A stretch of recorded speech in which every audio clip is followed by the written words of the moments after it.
Regresamos con más Despierta con CDN. Gracias a ustedes por continuar con nosotros. Qué bueno que tenemos en casa hoy acá en el estudio a Pablo Ulloa, defensor del pueblo, buen amigo.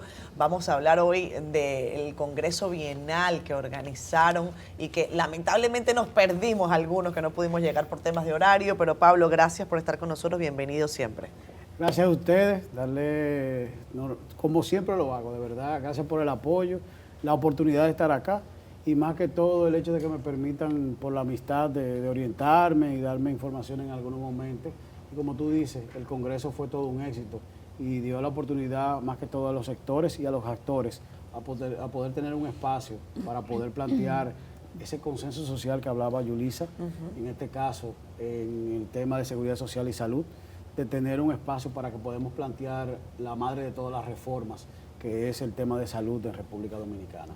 ¿Qué fue lo más relevante, Pablo? Yo sé que tú haces una relatoría cuando culmina, porque vimos a distintos actores, representantes de distintos sectores ahí. Bueno, y a fin de cuentas es buscando eso, buscando consenso, buscando que nadie se quede fuera, o encontrar mínimos para establecer los consensos, que el consenso no es que todo el mundo esté de acuerdo necesariamente. Háblenos, por favor, de lo que encontraron allí. Mira, en una democracia no hay absolutismos. Por lo tanto, tú querer tener el imaginario, todo perfecto, eso es irreal. Ahora, si hay puntos comunes. El hecho de tú tener sentado a pacientes exponiendo lo que viven, pero también a las clínicas privadas, pero también las ARS, las AFP, el sector estatal, el estaticismo, lo que son los superintendentes, los ministros, todos los actores, poder expresar su situación y llevarlo a un documento, que es lo que pretendemos con esta relatoría, que vamos a presentar a la sociedad dominicana, entendemos, a final de agosto, principio de septiembre, es un enfoque de llevarlo al Congreso y al CES, que son los dos espacios que da la Constitución para poder debatir con profundidad. Ahora, el defensor lo que quiso fue plantear. El Informe Nacional de Derechos Humanos decía que la salud es el derecho más vulnerado y planteaba una serie de situaciones que el ciudadano nos dicen, gastos de bolsillo, el copago, los referentes a los hospitales y a las clínicas en cuanto a los tratamientos y una serie de diversidad. Vamos a escuchar a los que son los partes del sistema para que nos planteen dónde están los nudos y los problemas desde el Consejo Nacional de Seguridad Social, desde el tema del financiamiento, lo que tiene que ver con los medicamentos de alto costo, sean genéricos o sea justamente de casas, lo que tiene que ver con las especialidades, lo que sea el modelo de atención primaria, que no existe como tal, lo que es el coeficiente entre la unidad de atención primaria y la cantidad de farmacias del pueblo, 600 farmacias del pueblo, frente a 2.000 unidades de atención primaria, lo que implica un costo de traslado, entre otros elementos, y eso fue lo que vimos en 2 días. Ahora lo que toca es al defensor poder hacer un documento que recoja esto y lo plantea de una manera que sea entendible para que los congresistas de la República, estuvo presente el presidente de la bicameral, que se supone que repetirá como presidente, y si no, quienes conformen la bicameral van a tener en este documento un punto de acción para que puedan entender qué es lo que tiene que pasar en una nueva ley de seguridad social. E incluso tuvimos a Arismendi Díaz, que nos contó cómo fue que se inició este proceso. Tuvimos expertos internacionales como el exministro de Salud de Colombia, que es el nódulo de salud que nosotros elegimos, y él nos explicó en su momento cómo era, y luego el debate ahora.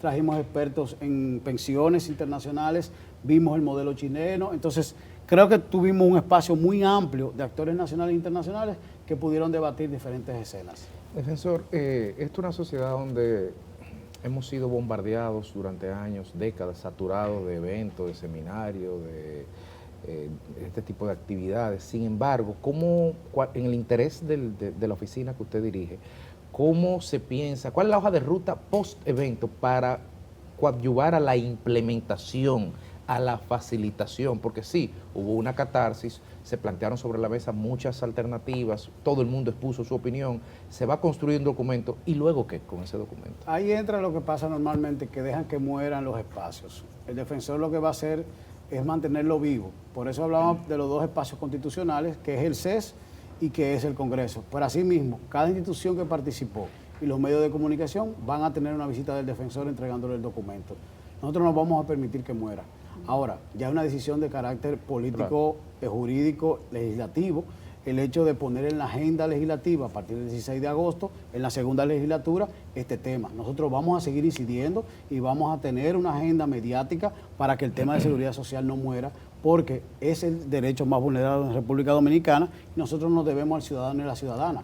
Por eso el hecho de nosotros plantearlo, el Congreso en este momento, previo a la conclusión de la primera legislatura y presentando la posibilidad de que la segunda legislatura, dentro de la agenda de la Comisión Coordinadora, que tiene que partir el 16 de agosto, esté en primera línea la seguridad social como tema de reforma.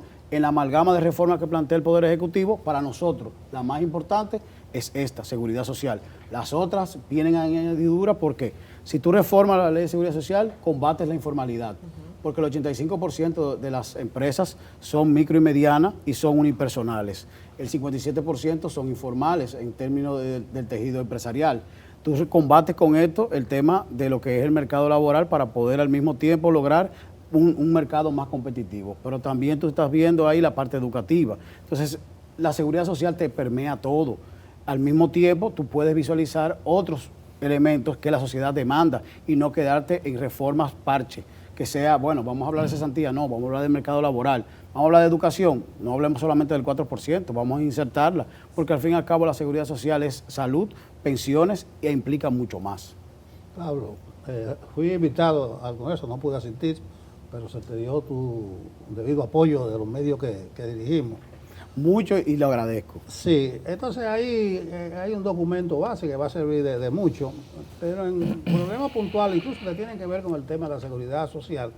En ocasiones te he visto activo con el asunto de la ARS, con casos que rayan en la denegación de salud, que el cobro en efectivo, que la cobertura. Hasta de cadáveres. Sí, más o menos, ¿cuáles de estos aspectos concretos de la vida real se pueden incorporar ahí en esa discusión? Mire, el 12% de los casos que llegan al defensor del pueblo tienen que ver con el tema salud. Nosotros tenemos casos que tienen que ver con clínicas que no quieren dejar que el ciudadano salga, aún habiendo en algunos casos hecho acuerdos de pago.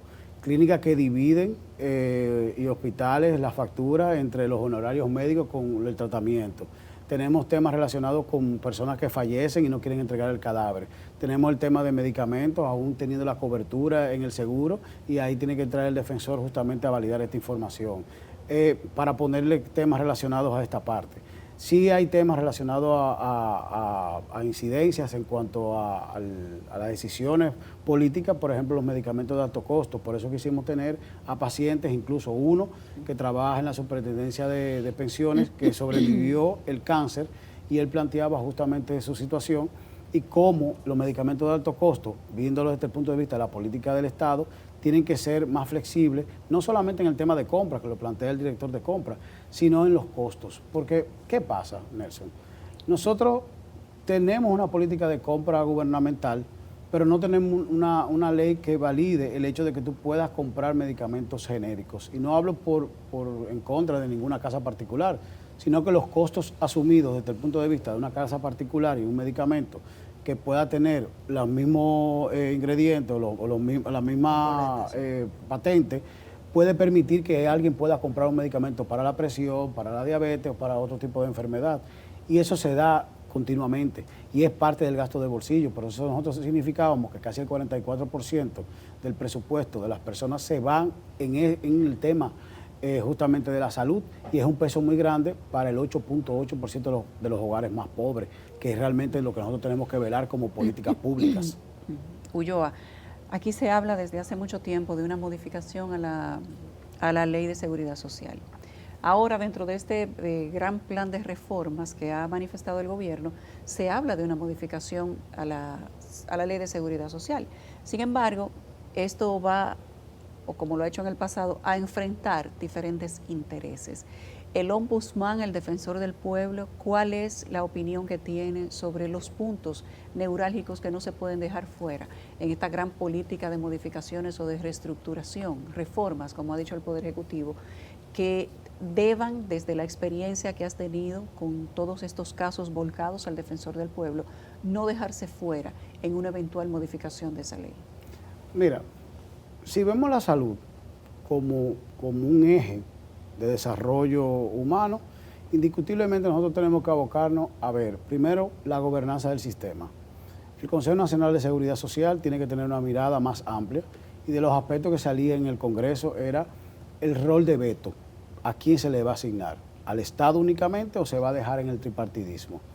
Es un aspecto esencial porque de ahí dependen muchas de las decisiones que se toman en el Consejo de actualización de catálogo, de actualización de decisiones, de coberturas y demás.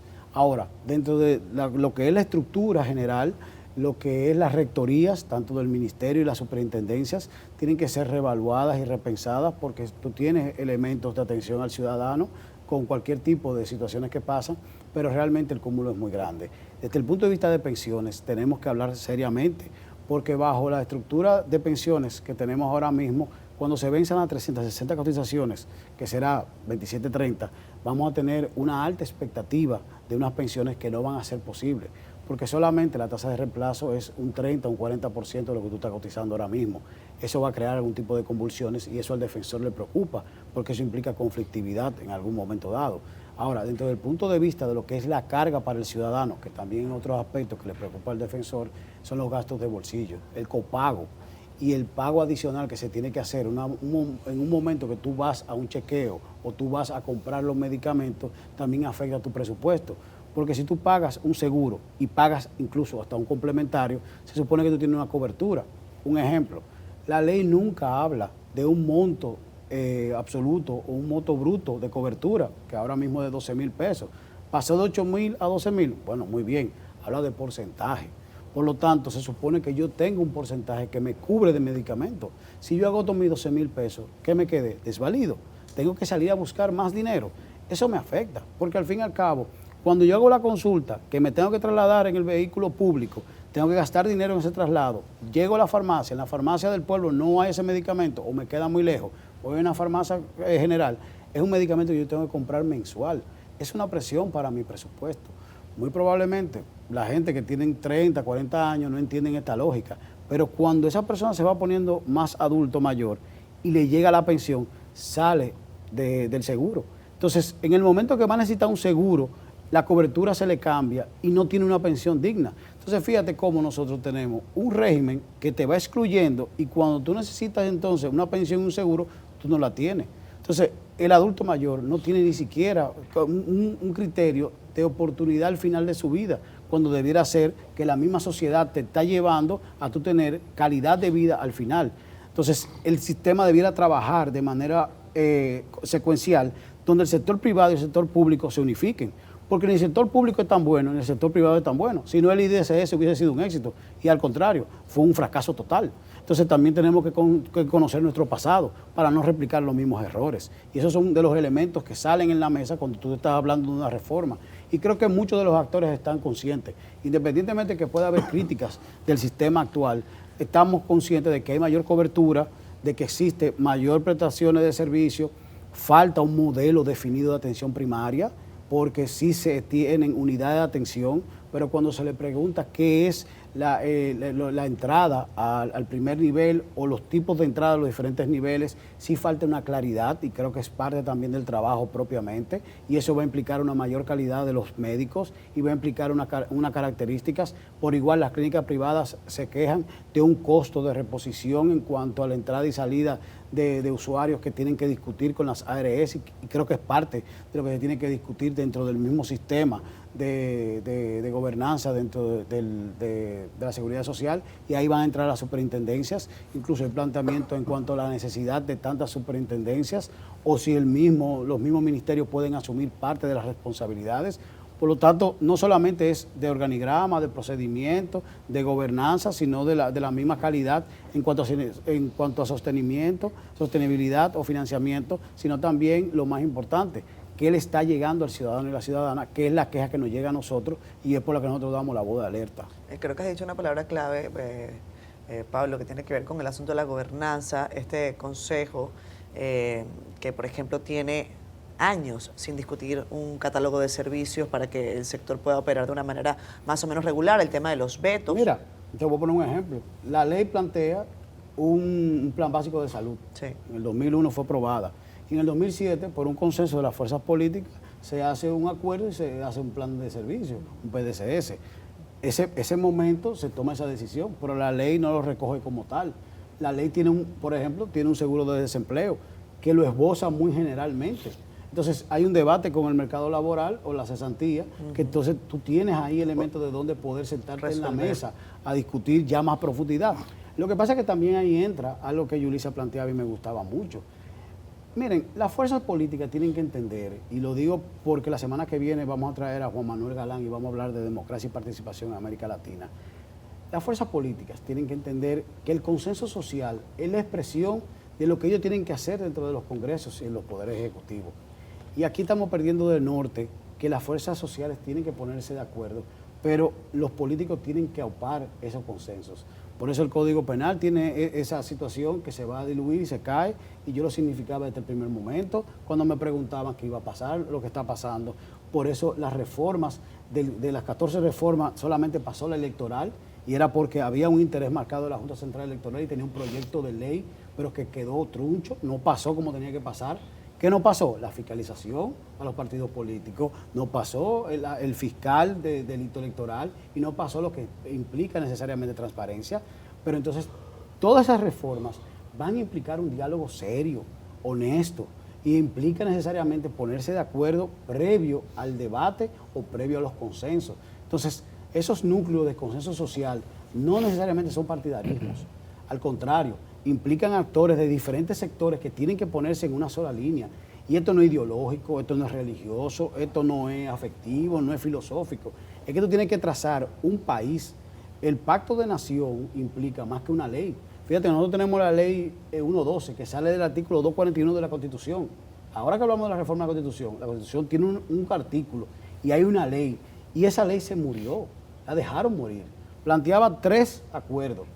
El fiscal, que nunca se aprobó por un tema político; el educativo, que nosotros le tenemos un dolor a la sociedad porque no supimos invertir un 4%, y el eléctrico, que se queda de un 62%, y no se va a aplicar lo que tiene que ver con la tarifa, aún creando un fondo de compensación social de casi 800 millones para que la factura no suba.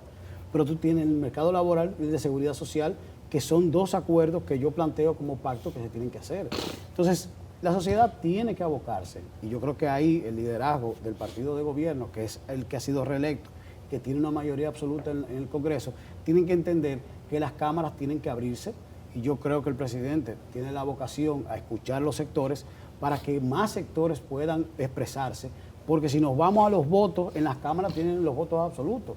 Ahora, yo creo que hay personas que tienen una visión de Estado amplia, una experiencia internacional, que pueden ayudar un poco a ver más allá y puedan entender dónde están los meollos que no permiten que algunas reformas pasen, o puedan ayudar a nuclear sectores y poder generar un diálogo que permitan apoyo para que las reformas sí pasen.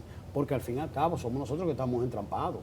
Sino que aquí no hay un equilibrio fiscal, no es reduciendo ministerios. El tema aquí no es un Ministerio de Educación con Educación superior. Aquí el tema termina siendo que los procesos, cuando tú vas a solicitar una beca, no te lo den por un tema de un concho primo o una ayuda por un tema político. El tema es que el muchacho que tenga buen índice académico en Vallagual, en La Vega, pueda recibir el apoyo que necesita para poderse hacer profesional y que no piense irse en Estados Unidos. Porque aquí no podemos vender que el tercer ingreso económico de República Dominicana son las remesas de aquellos dominicanos que emigraron, porque aquí no existe oportunidad. Entonces, es un sistema que tenemos que pensar, y es un pacto a 10 años, a 20 años, 30 años, y el que venga lo que puede hacer ajustes sobre la base de indicadores. Yo quisiera que a mí me hablaran que están reduciendo las casas de acogida de la mujer, no porque no creen en eso, sino porque los feminicidios están bajando, o que están bajando las tarjetas de solidaridad, no en los montos, sino en la cantidad, porque menos personas las necesitan. Entonces son discusiones más profundas que el simple hecho de hablar de políticas sociales. Entonces son indicadores de resultados, porque nosotros tenemos un ingreso per cápita de $11.667, y dice el Latinobarómetro que solamente el 67% de la población no tiene acceso. Entonces hay una concentración de la riqueza que lo vemos en el día a día, y esos son temas de convulsión social que a un defensor del pueblo o un hombre de Estado le tiene que preocupar. Defensor, decía mi profesor Zunzunegui que los errores en el sistema bancario se olvidan en 3 años, y los errores en el sistema de pensiones se olvidan en una generación. Dentro de muy pocos años, 4 me parece, estaremos asistiendo a la primera camada de pensionados, y en ese momento el sistema completo tendrá una prueba de fuego cuando veamos el monto de las pensiones y la reacción de la ciudadanía. ¿Qué se discutió en este Congreso? ¿Qué se ponderó de cara a una proyección que todo el mundo conoce y que todo el mundo sabe el efecto insatisfactorio que podría tener? Mira, la tasa de reposición indiscutiblemente es un aspecto que en Chile dio convulsión hace unos 3 años. México es un modelo interesante porque aún teniendo un gobierno a todas luces de unas características, el presidente López Obrador pudo lograr subir de una inversión de un 8 a un 15% con un acuerdo con el empresariado. Ahora, esto implica garantías.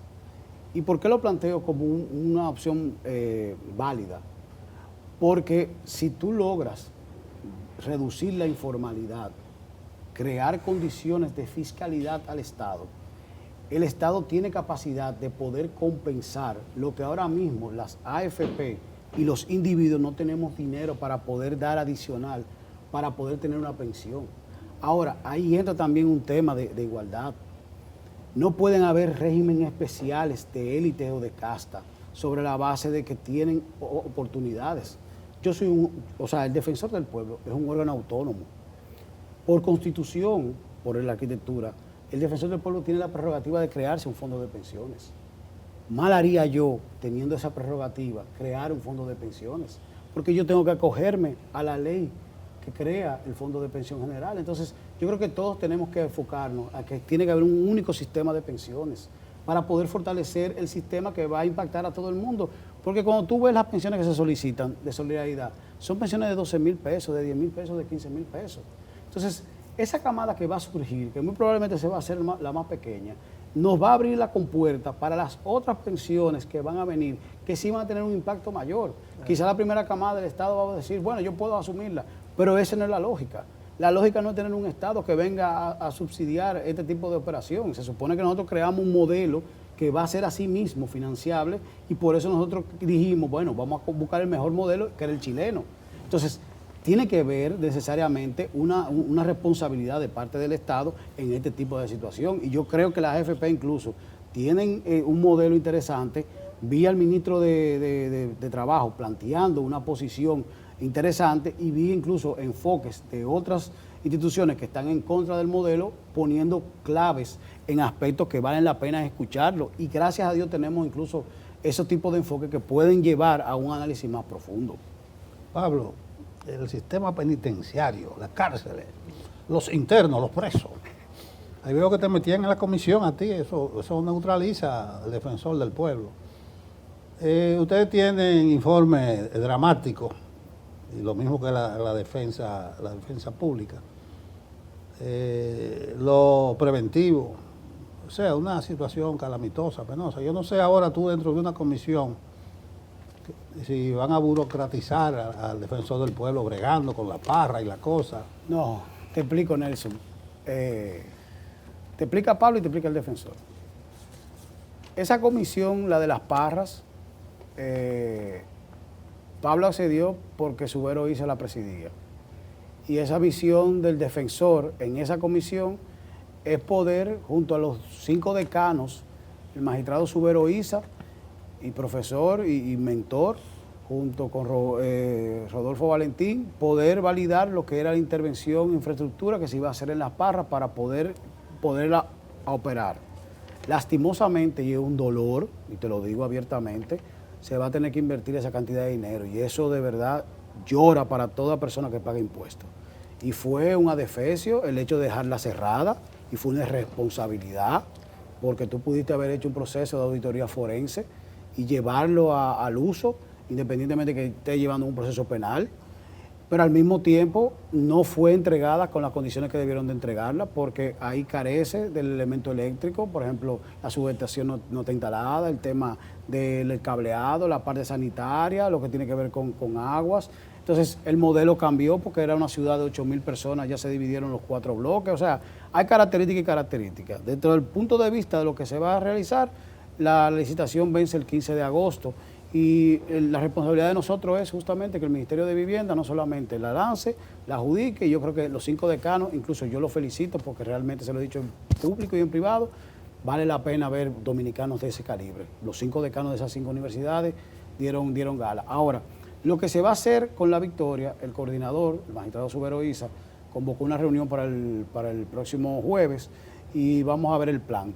Inmediatamente se concluye esa parte, el defensor ya sale del escenario y sigue en su proceso de fustigar y de criticar, que lo he venido haciendo aún estando en la comisión, porque una cosa es que podamos tener el uso de un bien público, que como te digo, por irresponsabilidad se cerró 3 años y medio y tuvo que venir un fuego para llevar la alerta a la sociedad, y otra cosa es el mal que nos permea todo. Incluso estaba viendo una entrevista de una magistrada hablando del tema del peligro de fuga como un mecanismo por el cual se utiliza la medida de prisión preventiva, lo cual yo la puedo entender, pero no la voy a compartir.